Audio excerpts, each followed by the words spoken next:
To the Thursday preview. It's Wednesday morning with Daryl, Marie and myself, and we're talking about the turffontein race meeting. There's 7 races we're going to get through, and a very warm welcome to Betway Waiter to Win. 069 164 3272. That's our WhatsApp number. Hopefully you've been communicating with the team, and of course the Betway QR code for those of you watching on DSTV 240. There it is. It's on your screen at the moment. So let's get straight into the action. We'll start up in the first race. There's no changes in the first. I'm sure the track's going to make for beautiful racing. We had a lovely rain. I think it was Sunday or Monday night, if my memory serves me correctly. Not much between then and now as far as I know. And here's Betway's betting to open up. Number 6, MME Huntress, is the favourite, priced up at, what is that? 9.5 to 10. That's the price about the De Kock filly. The second price, number 2, Masters Lady, or second choice, is priced up at 22 to 10 as the second favourite. 7 to 2, number 4, Amazonian. 8 to 1, number 5, In Between. She's an unraced daughter of Gold Standard that comes to the track. And 14s and better about the balance. Okay, Daryl, good morning. You got a bipod for us. You got a PA for us, first race, which is due to run at 1:45. So don't forget that. Bipod and PA on at the same time. Yeah. Claude. What are you doing here? Madam Huntress, I mean, that form line's shocking. 5 runners, all 5 unplaced.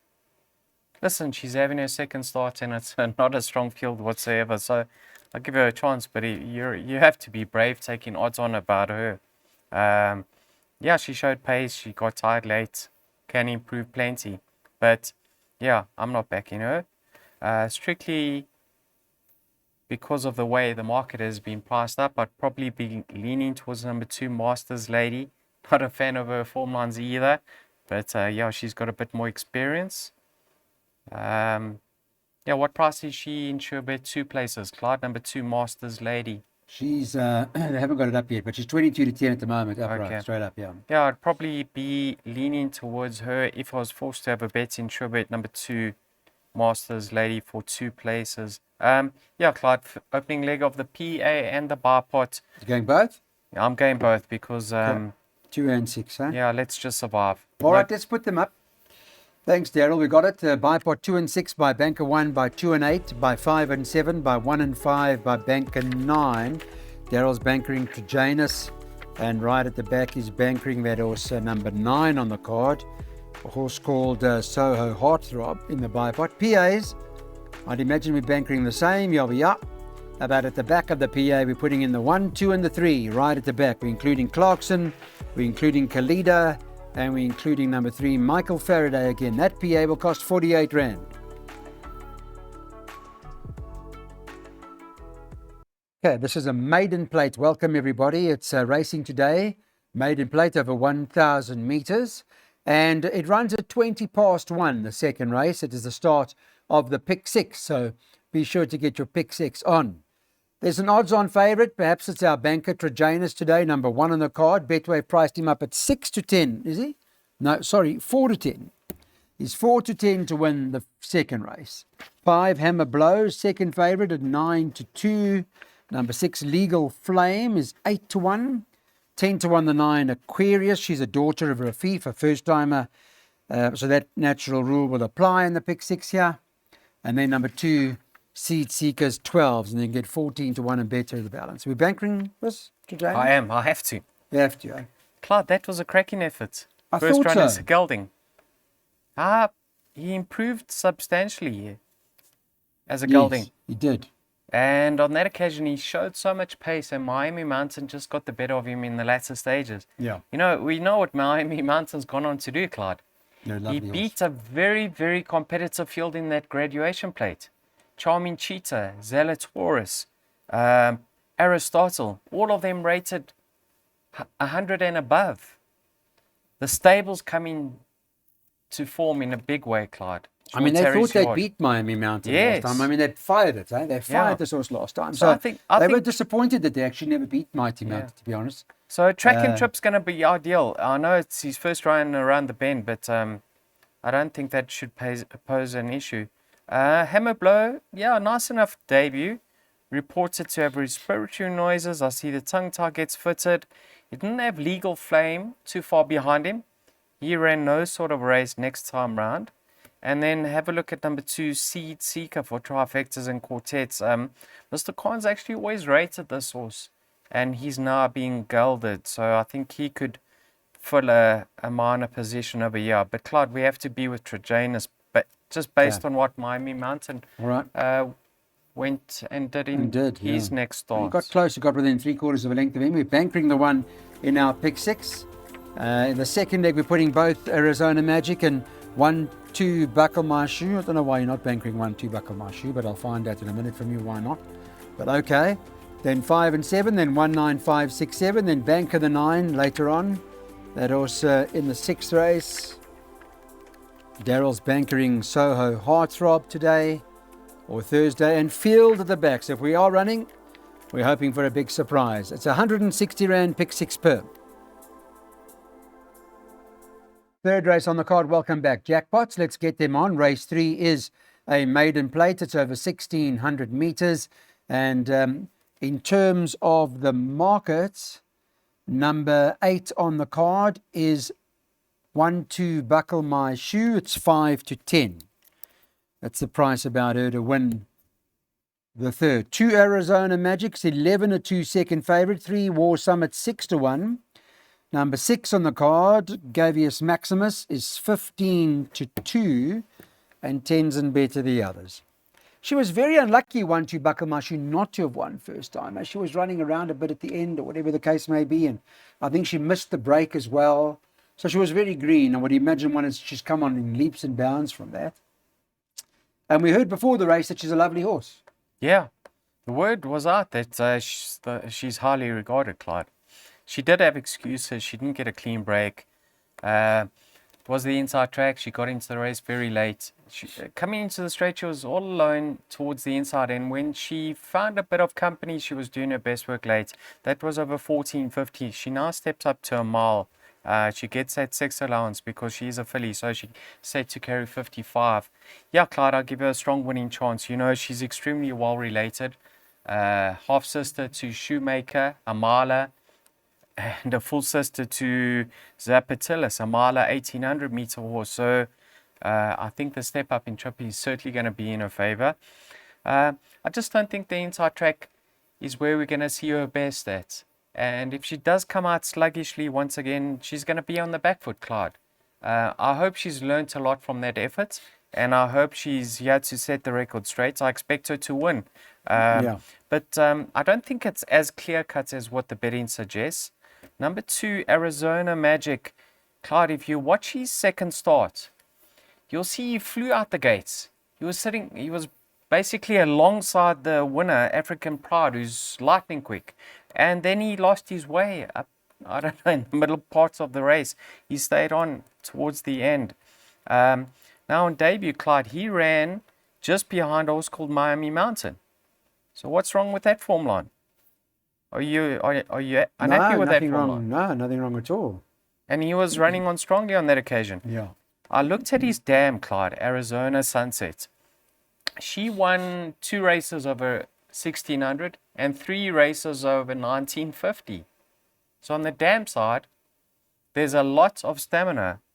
I think he will pose the biggest threat to the current favourite. So he's there as backup, Clyde. I got a preference for the filly 1-2 Buckle My Shoe. Then if you go to another one in the race, Gavius Maximus, he was beaten by Power of Pearls, who Candice trains, and I'm sure Candice knows 1-2 Buckle My Shoe's a better filly at this stage of their career. So yes, Clyde, in order, 8 from 2. All right. Daryl is putting the 2 into the play. As you can see, huge respect for number 2, Arizona Magic, taking on 1-2 Buckle My Shoe in this jackpot. And that pot will cost an affordable 16 Rand.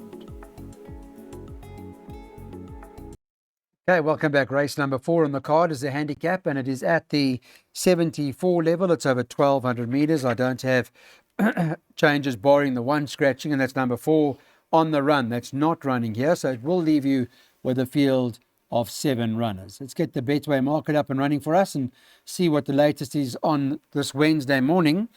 And number 5, Saragossa Cat, is top of the boards. And that's currently priced up at 12 to 10. That's her price, Saragossa Cat. Number 2, Blushing Bloom, is the second favourite. She's currently priced up at 16 to 10. Then you can get 6 to 1 about number 3, Whirly Bird, 7 to 1 number 7, Maverick Queen, and then double figures about the balance. All right, let's start with Saragossa Cat. I mean, both of them from the Johan Janssen van Vieren stable, Saragossa Cat and Blushing Bloom. And he looks like he's got a stranglehold on the race here with 2 very nice horses in the making. I've got a preference for Saragossa Cat, Clyde. Yeah, Blushing Bloom, I think she was meant to run a few weeks ago. Yeah, if you want to go wide, I include her. She's my third choice. But I do believe Saragossa Cat of this course and distance, she's more effective. She's very quick.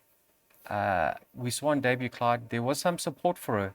And she only found 1 too good on that occasion. And then in her second start, she was never in doubt. From gun to tape. She's got that pace. She's got the draw. So she should really be on a bicycle and the one to peg back. She has been off the track for 2 months. I think that's going to prove beneficial. I mean, she's a young filly, Clyde. So I think she is going to take some beating over here. But have a look at number 7, Maverick Queen. This filly won quite early in her career. And her rating was 80. It's now down to a 66. But Clyde, they tried her with blinkers. They tried her over a little bit further. And over the course and distance last time out, she improved. Yeah. And she improved. And despite that effort, she still dropped another 2 pounds. And have a look who she ran behind. The highly, highly regarded Stormy Day, who I know wasn't peaking for that run. She was in need of that effort, but it was a lovely race on behalf of Maverick Queen because she was right there alongside Stormy Day going through the 200. She had to take, I don't know if she eased or somewhat off the heels of Stormy Day, but she only got beaten just less than 2 lengths. If she can slot in behind Saragossa Cat, which I believe is going to happen, I wouldn't be surprised to see her fight out the finish. So in my mind, she represents a bit of value, and that's the reason why I've backed up the favourite. Tighter punters, more aggressive players, maybe bank number 5, Saragossa Cat. Yeah, I see Maverick has come right down from an 80 to a 66 in her rating. Stormy Day, who better than Johan Janssen van Vieren to tell us, because he obviously trains all of them, doesn't he? But Daryl's gone 5 and 7, yeah, in this particular jackpot, and that will cost you 80 Rand. Okay, welcome back. Let's move on to race number 5. It's a Pinnacle Stakes, and the race is run over 1,600 metres. In terms of the scratchings, take out number 9, Count Hitaku. That's not running. And let me just quickly bring you up to date with the latest betting on Wednesday morning for this event. And the favourite is number 5, Potberry, who's top of the boards and been priced up 7 to 2. 7, King's Express. Fabian Habib's in form. They 4 to 1. 8, Lady Fallon is 9 to 2. Number 6, Navajo Nation is 11 to 2. 10, Press On Regardless is 13 to 2 with a 1, Solar Sail. Also quoted 13 to 2 and 10 to 1 about number 2, Marauding Horde. 11s and better about the balance. I think King's Express the right one here, personally. I think Fabian's having a bit of a trot at the moment, and I think this horse is ideally suited to the distance and all that sort of stuff. So I'm hoping you like him. Yeah, the horse he beat last time out ran a lovely second in the LA France. She followed that up by running second to Teo Toriate. Yeah, Clyde, he does come back in trip, but he's proven very effective over the mile. He's won 3 races over the mile. So he's got no weight. He's got 50 on his back. He loves the inside track, Clyde. Have a look at that. Nothing on his back, this horse. He loves the inside track. So, yeah, I'll give him a strong winning chance. He's my third choice, though, Clyde. Okay, what do you like? Yeah, Potberry. I mean, sure, this horse is just improving all the time. He loves to let rip from the jump, doesn't he? And the way Philisande is riding at the moment, and the fact that this son of Potala Palace is super fit, it's just going to be going to fit like a glove, this track and trip. Clyde, he's going to be on his bicycle. He's going to be up front. If he's good enough, he'll hold on. I like his chances too. You can't really rule out Solar Cell. I know he earned his rating over 24.50 in the Derby, but Clyde, he's so consistent and he's competitive over, excuse me, Clyde, any distance, isn't he? From 1400 up to 2400. This also, he's clearly got a lot of ability. Yeah. If he can just sit in behind Potberry and relax behind Potberry, I can see him winning this race. He's not in the top 5 best weighted, and he did get a proper penalty for running third in the Derby, but he's had a great preparation leading into this race. And then you can't really ignore Navajo Nation, because I really think the pace is going to be on in this lineup, and which is going to suit him. He likes to race just off the pace, and he can stay on into the money. He's probably best weighted behind Lady Fallon, who I expect to need this outing. So yeah, he's got into my trifecta and quartet. Do you think Potberry stays the mile? I know he runner up. He was Clyde, second to Maximum. 1400 in the soft at the Vaal, and he wasn't stopping.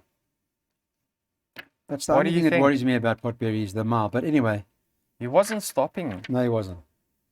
All right, so good. So what are we doing? Trifecta multiple. Trifecta multiple. We're going like this: 1 and 5 to win it. Solar Cell Potberry by 1567 for second, by 1567 for third. This is a middle stakes, and it's going the 1600 meters. Take out number 2, Aladdin's Lamp. That's not going to run here. That's scratched. And the race should go at about 3:45. It's the penultimate of the afternoon. And we know that Daryl's on Soho Heartthrob in his exotics. And Wednesday morning, this horse has been priced up at 19 to 10 favourite. Second choice, number 1, Obsidian, who's priced up at 33 to 10. Second favourite, 5, Last Car to Pass, is 11 to 2. 6, Birthright, is at 15 to 2. And number 4, Player, is 8 to 1, 10 to 1 and better about everything else. So Heartthrob, he's been putting up a cracking effort his last couple of starts. It is a middle stakes race, so whilst he doesn't feature in the best weighted column and all that sort of stuff, and a horse like Last Car to Pass does, she does, narrowly ahead of a horse like Damio, who's at any price. You big on Lucky's horse? Clyde, I think he's a proper racehorse. And I know you've touched on the fact that he doesn't feature in the best weighted column, but I'm not reading into that, Clyde. Because go back to his penultimate start, Jan van Gooyen, Shadow Facts, they're all rated much higher than what he is currently at a 94. I know he picked up a £4 penalty when running second behind Master Christmas. Clyde, Master Christmas, his last start at the Vaal was a cracking one. You need to watch that race.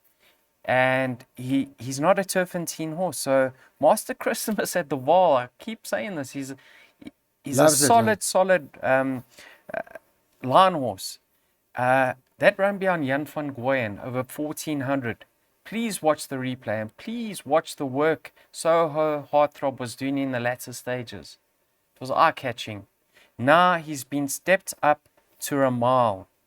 And have a look who's drawn on his inside. Impact Investor. Clyde, he generally goes to the front. So Soho Heartthrob, if he can just sit him behind him, he's going to get a lovely running transit, isn't he? Yes, he is. I think this horse is going to go into the features, and now is his chance to show us what he's capable of. I'm going into this race very confident, Clyde, that he's the right horse.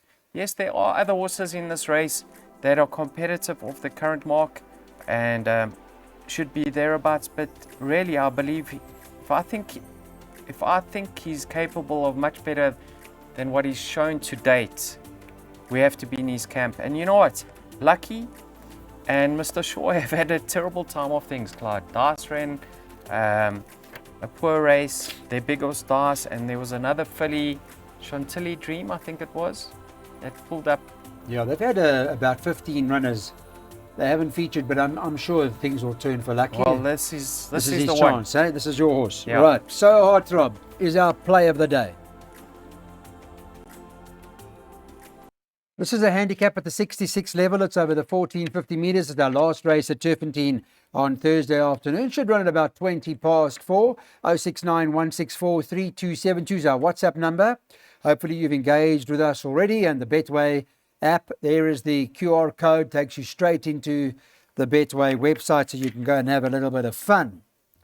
All right, the market 7-2 the field. I see horses running again. Michael Faraday, you like him again? Jeez, Clyde, wasn't that a lovely victory last time? Very He nice. was never in doubt. He broke well, in a beautiful position, and coming into the straights, he just couldn't wait any longer. Yeah. And he got that gap, and Nathan let him slide. Does come back in trip. That was a 1700, so he comes back to 1450, and he did pick up a 3 kg penalty for that win. It wasn't a strong race whatsoever, Clyde. So he's got more on his plate this time round, but clearly he's flourishing on the high felt, and the tongue tie's done the trick. So yes, he should fight it out. Now, Khalida, 5 months off the track, always knocking at the door, always thereabouts. Besides 3 runs back where something was amiss. But Clyde, have a look. He hasn't seen the winner's enclosure for 751 days. So you don't want the rent money on him. Yes, he's got Callan from Stallgate number 1 over a course and distance that he's probably been his best at over. So I think at his best he could fight it out. But like I said, he appears to be a bit of a blast, doesn't he? Yeah. Now, number 1, Clarkson. This horse loves the inside track. Don't know what happened to him last time out, but 3 out of his 5 wins have been on the inside track. And when he won with Gavin, he won with a bit in hand on that occasion. So, yes, he's got a big weight to shoulder, but I think in this He's got a better draw this time too, eh? a better draw. Yeah. Muzi won on him in the past. Just the way the betting's structured and the ways that the race itself, Clyde. If we can just show a slight profit in this last race, I think we've done well. So for that reason, a place bet on number 1, Clarkson. Cap places on the 1 Clarkson. That's what we're going to do in this particular event. He's priced up at around 7-8 to 1 to take it home, but you get some place money as he drops in class. He's got the 63, but we're hoping it runs in the top 3. That's Turffontein. That's Betway. Weighted to win. Thanks, everybody. We look forward to catching up with you when we go to the Eastern Cape.